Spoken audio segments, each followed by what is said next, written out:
कधीच नाही चुकणार तुमचे फेवरेट टीव्ही शोज झी5 सोबत, तेही एकदम फ्री। हो स्वप्नील सर, तुम्ही दोघे आज लवकर कसे काय? अगं दीपकचं काम लवकर झालं आणि मी पण रिकामाच होतो, फोन केला आलो घरी। आणि अमोल आपल्या शाळेत गेला होता ना, मग त्याच्यासाठी जिलेबी घेऊन आलोय। हा, आणि मी पिक्चरचे तिकीट आणले त्याच्यासाठी।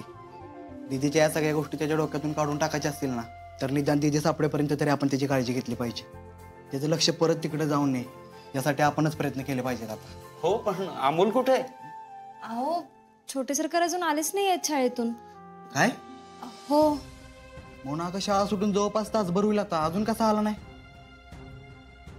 रुपाली, रुपाली, काय हो, काय झालं? अगं अमोल अजून शाळेतून आला नाही, कसं काय? अहो मला वाटलं व्हॅन यायला उशीर लागला असेल म्हणून। नाही नाही नाही, आतापर्यंत यायला पाहिजे होता तो। तुम्ही टीनू किंवा शौर्यला फोन करून विचारलं का? नाही हो। स्वप्नील सर थांबा, मी एकदा फोन करतो। हा बघ बरं। स्वप्नील सर, का हो आज लवकर आला तुम्ही? हो, पण बापू अमोल अजून शाळेतून आलेलाच नाहीये। बापू, आपण काम करत बसलो आणि अमोल शाळेत यायची वेळ आपल्या लक्षातच नाही। आपण अर्जुनला कळवूयात का तसं? नाही नाही नको, त्याला त्याची टेन्शन्स आहेत, आत्ता नको सांगायला। मला वाटतं आपण थोडं थांबून वाट बघावी का? अगं तासभर उशीर कधीच होत नाही अमोलला, आणि आता कसली वाट बघायची आपण? सगळंच बिघडत चाललंय। तो शांतपणे घरात बसून होता, पण कुठून बुद्धी सुचली आणि आपण त्याला शाळेत पाठवलं। स्वप्नील सर, बापू, अहो शाळा सुटून बराच वेळ झालाय। टिनू आणि शौर्य म्हणत होते की अमोल पण निघाला शाळेतनं।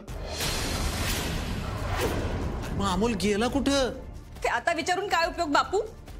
मी सकाळी सगळ्यांना ओरडून सांगत होते की नका पाठवू त्याला शाळेत, पण नाही, मला सगळ्यांनी 4 गोष्टी ऐकवल्या आणि गप्प बसवलं। रुपाली, का मी बोललेलं दिसतं तुम्हाला?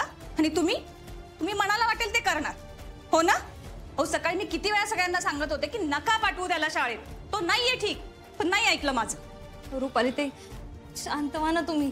अगं मोना, एवढूच लेकरू आहे ते, उठसूट त्याच्या जीवाशी खेळायचं का आपण? आता त्याला जर काय झालं तर काय करायचं आपण? तुम्हाला सगळ्यांनाच घाई होती ना त्याला शाळेत पाठवायची, मग आता तुम्हीच निस्तरायचं आणि अमोलला माझ्या घरी घेऊन यायचं। रुपाली तुझी काळजी कळतीये मला, पण आता अमोलला शोधणं जास्त गरजेचं आहे। तू जरा शांत हो ना। स्वप्नील सर, जास्त वेळ घालवायला नको, चला आपण अमोलला शोधूया, चला पटकन। हा चल। बापू मी काय म्हणते, आपण अर्जुन दादांना कळूयात का? म्हणजे उगाच उशीर करायला नको। नाही नाही मोना, नको। का अर्जुनने तेवढं एकच काम सांगितलं होतं की अमोलला नीट सांभाळा, ते पण आपल्याला नीट जमलेलं नाही। कुठल्या तोंडाने त्याला काय सांगत बसायचं आपण? बापू, अहो स्वप्नील आणि दीपक गेलेत ना, आपण जरा धीर धरूया, सापडेल अमोल। म्हणजे अमोल सापडलाच पाहिजे। मागच्या वेळेस पण त्याला चक्कर आली होती, आता जर त्याला काही झालं ना तर त्याची काळजी करायला आपण कमी पडतोय, मान्य करावं लागेल आपल्याला। झी5 ॲप डाउनलोड करा आणि पहा सर्व एपिसोड्स एकदम फ्री।